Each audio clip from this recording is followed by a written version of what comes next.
আজকে আমরা কারবালার সেই ঐতিহাসিক ঘটনা মানে ইমাম হুসাইন আলাইহিস সালামের শাহাদাত নিয়ে একটু গভীরে যাব। চেষ্টা করব এই দুঃখজনক ঘটনার মূল প্রেক্ষাপট, সিদ্ধান্তগুলো আর গুরুত্বপূর্ণ মোড়গুলো তুলে ধরতে, যেমনটা আমাদের এই সূত্রে বলা হয়েছে। এখানে নামের শেষে আহ বা রাহ ব্যবহার করছি সম্মান জানাতে, সূত্র যেভাবে ব্যবহার করেছে আর কি। হ্যাঁ, আলোচনাটা শুরু করতে গেলে প্রেক্ষাপটটা বোঝা খুব জরুরি।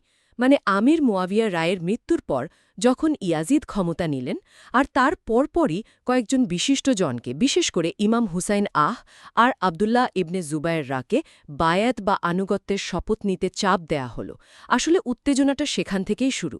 ঠিক, ইয়াজিদ ক্ষমতায় এসেই মদিনার যিনি গভর্নর ছিলেন, ওয়ালিদ ইবনে উতবা, তাকে বললেন এক্ষুনি হুসাইন আলাইহিসসালাম আর আবদুল্লাহ ইবনে জুবায়ের রাদিয়াল্লাহু আনহুর কাছ থেকে বায়াত নিতে। সূত্র বলছে ইয়াজিদ তার বাবার একটা উপদেশ, মানে সম্ভ্রান্ত ব্যক্তিদের সাথে একটু নরম ব্যবহার করার যে কথাটা ছিল, সেটা তিনি শোনেননি। আর হুসাইন আলাইসাল্লাম এবং আবদুল্লাহ ইবনে জুবায়ের রাদিয়াল্লাহু আনহু দুজনেই কিন্তু বায়াত নিতে সাফ অস্বীকার করেন। সূত্র অনুযায়ী এটা শুধু ইয়াজিদের প্রতি একটা ব্যক্তিগত অপছন্দ তা কিন্তু নয়, এর পেছনে একটা বড় নীতিগত কারণ ছিল।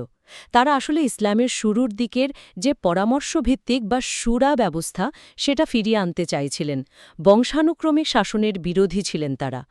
এই কারণেই তো তারা মদিনা ছেড়ে মক্কার দিকে রওনা দেন। মক্কায় যখন তারা ছিলেন, তখন কুফার লোকদের কাছ থেকে হুসাইন আলাইহিসসালামের কাছে প্রচুর অসংখ্য চিঠি আসতে শুরু করে। সবাই সমর্থন দেবে, সাহায্য করবে, সব কথা। কিন্তু আবদুল্লাহ ইবনে ওমর রাদিয়াল্লাহু তাআলার মতো অনেকেই কিন্তু তাকে কুফায় যেতে বারণ করেছিলেন। কুফার লোকদের আগের কিছু বিশ্বাস ভাঙার ঘটনার কথা মনে করিয়ে দিয়েছিলেন। হুসাইন আলাইহিসসালাম অবশ্যই পরিস্থিতির গুরুত্বটা বুঝছিলেন। সূত্র বলছে তিনি শুধু ইয়াজিদের ব্যক্তিগত বিষয়গুলো না দেখে বরং ইসলামী রাজনৈতিক ব্যবস্থায় যে একটা বিচ্যুতি ঘটছে সেদিকেই বেশি মনোযোগ দিয়েছিলেন। তাই কুফার লোকদের ডাকে হুট করে সাড়া না দিয়ে তিনি আগে অবস্থাটা বুঝতে চাইলেন। তার চাচাতো ভাই মুসলিম ইবনে আকিল রাদিয়াল্লাহু তাআলা আনহুকে তিনি কুফায় পাঠালেন পরিস্থিতি যাচাই করার জন্য।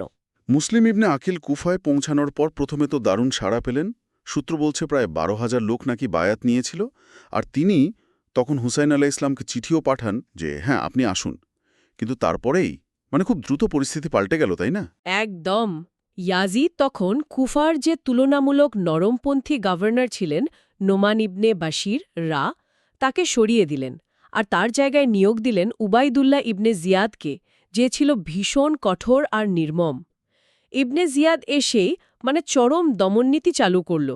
হানি ইবনে উরওয়া নামে হুসেন আলাইহিস এর প্রভাবশালী সমর্থককে বন্দী করল আর মুসলিম ইবনে আকিলকে খুঁজে বের করে অত্যন্ত নির্মমভাবে হত্যা করল। স্বাভাবিকভাবে কুফার লোকেরা তখন ভয়ে মুসলিম ইবনে আকিলের সং ছেড়ে দিল। কিন্তু সবচেয়ে মারাত্মক ব্যাপার হল, তখনকার যোগাযোগ ব্যবস্থার কারণে হুসেন কুফার এই হঠাৎ বদলে যাওয়া পরিস্থিতির কিছুই জানতে পারলেন না। তিনি তখনও মক্কাতেই ছিলেন। ও আচ্ছা, তার মুসলিম ইবনে আকিলের আগের পাঠানো সেই আশ্বাসের চিঠির ওপর ভরসা করেই হুসাইনা তার পরিবার, পরিজন, অনুসারীদের নিয়ে কুফার পথে রওনা দিলেন।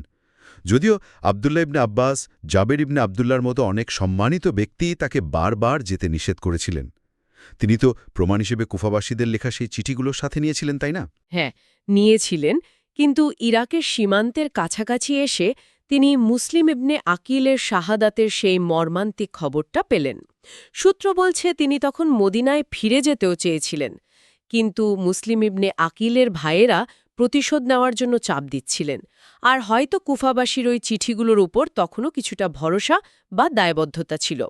তাই তিনি যাত্রা অব্যাহত রাখলেন। পথেই হুর ইবনে ইয়াজিদের বাহিনীর সাথে দেখা হয়।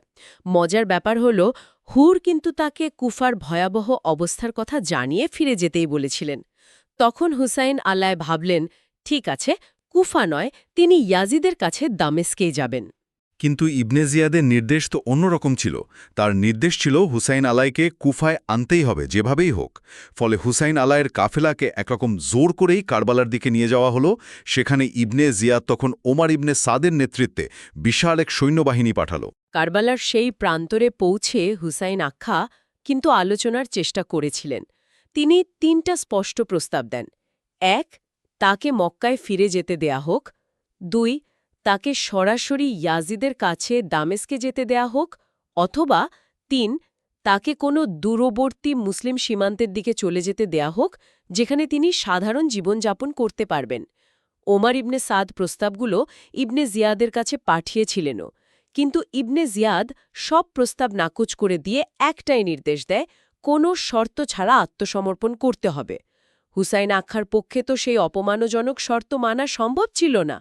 তিনি তা প্রত্যাখ্যান করেন। তাহলে আলোচনা যখন পুরোপুরি ব্যর্থ হল, যুদ্ধ অনিবার্য হয়ে পড়ল। আর তখনই হুর ইবনে ইয়াজিদ, যিনি প্রথমে পথ আটকেছিলেন, তিনি সম্ভবত নিজের ভুল বুঝতে পারেন। তিনি পক্ষ পরিবর্তন করে হুসেইন আলাইহিসসালামের সাথে যোগ দেন এবং যুদ্ধ করে শহীদ হন। এরপর শুরু হয় সেই অসম যুদ্ধ। হুসেইন আলাইহিসসালাম এবং তার পরিবারের সদস্য অনুসারী মিলিয়ে মোট ৭২ জন সঙ্গী। তারা বীরের মতো লড়াই করে একে একে শহীদ হন। সূত্র এমনও বলছে যে তার শিশুপুত্র তীরবিদ্ধ হয়েছিলেন এবং শাহাদাতের পর ইমামের শিরশ্ছেদ করা হয়েছিল। খুবই মর্মান্তিক। অত্যন্ত মর্মান্তিক। এরপর হুসেন আলাইহিসসালামের কর্তৃত মস্তক আর বন্দী নারী শিশুদের প্রথমে কুফায় ইবনে জিয়াদের কাছে নেওয়া হয়। পরে সেখান থেকে দামেস্কে ইয়াজিদের দরবারে পাঠানো হয়। সূত্র বলছে, কুফায় নাকি প্রবীণ সাহাবি আনাস ইবনে মালিকরাও ইমামের মাথার প্রতি ইবনে জিয়াদের অসম্মানজনক আচরণের প্রতিবাদও করেছিলেন। আচ্ছা, আর দামেস্কে ইয়াজিদের প্রতিক্রিয়া কি ছিল? এ নিয়ে সূত্রে কি কিছু বলা আছে? হ্যাঁ, এ নিয়ে সূত্রে একটু মিশ্র তথ্য পাওয়া যায়। একদিকে যেমন বন্দী পরিবারের প্রতি কিছুটা অসম্মানজনক আচরণের কথা বলা হয়েছে, তেমনি আবার ইমাম জয়নুল আবেদিন রহমার সূত্রে পাওয়া বর্ণনায় আছে যে ইয়াজিদ নাকি এই ঘটনায় দুঃখ প্রকাশ করেছিলেন। এমনকি তিনি ইবনে জিয়াদকে এই ঘটনার জন্য দোষারোপ করেন এবং পরিবারের প্রতি সহানুভূতি দেখিয়ে তাদের সম্মানের সাথে মদিনায় ফেরত পাঠানোর ব্যবস্থাও করেন। তো দুই রকম বর্ণনাই পাওয়া যায়। বোঝা যাচ্ছে। তাহলে সংক্ষেপে যদি বলি, এই সূত্র আমাদের সামনে যে ছবিটা তুলে ধরে, সেখানে আমরা দেখছি নীতিগত অবস্থান রক্ষার একটা দৃঢ় চেষ্টা, তার সাথে রাজনৈতিক চক্রান্ত, সাধারণ মানুষের ভয় বা বিশ্বাসঘাতকতা, আর শেষে নিষ্ঠুর রাষ্ট্রীয় শক্তির প্রয়োগ। এই সব মিলেমিশে একটা ভয়াবহ ট্র্যাজেডি ঘটেছিল। একদম। এই ঘটনার বিশ্লেষণে কয়েকটা বিষয় খুব পরিষ্কারভাবে ফুটে ওঠে, যেমন কুফাবাসীদের আমন্ত্রণ জানানো এবং ঠিক সময়ে তাদের সরে দাঁড়ানো, অভিজ্ঞ ও শ্রদ্ধেয় সাহাবিদের দেওয়া বাস্তবসম্মত পরামর্শ উপেক্ষা করার বিষয়টা, ইবনে জিয়াদের চরম নিষ্ঠুরতা আর ক্ষমতার অপব্যবহার, আর সবশেষে ইয়াজিদের আসল ভূমিকাটা ঠিক কী ছিল তা নিয়ে সূত্রে উল্লেখিত এই পরস্পর বিরোধী তথ্যগুলো। তবে সূত্রটি ইমাম হুসাইন আলাইহিসসালামের এই যাত্রাকে শুধুমাত্র রাজনৈতিক ক্ষমতা দখলের চেষ্টা হিসেবে দেখছে না, বরং এটাকে শাসন ব্যবস্থার যে মৌলিক ত্রুটি দেখা দিয়েছিল তা সংশোধনের একটা নীতিগত প্রচেষ্টা হিসেবেই উপস্থাপন করছে। আলোচনা শেষ করার আগে একটা বিষয় কিন্তু ভাবনার খোরাক যোগায়। সূত্রানুযায়ী বহু অভিজ্ঞ এবং অত্যন্ত শ্রদ্ধেয় ব্যক্তি কিন্তু হুসাইন আলাইহিসসালামকে কুফার অতীত ইতিহাস, সেখানকার মানুষের নির্ভরযোগ্যতার অভাবের কথা বারবার মনে করিয়েছিলেন। তাকে এই যাত্রা থেকে বিরত থাকতেও বলেছিলেন।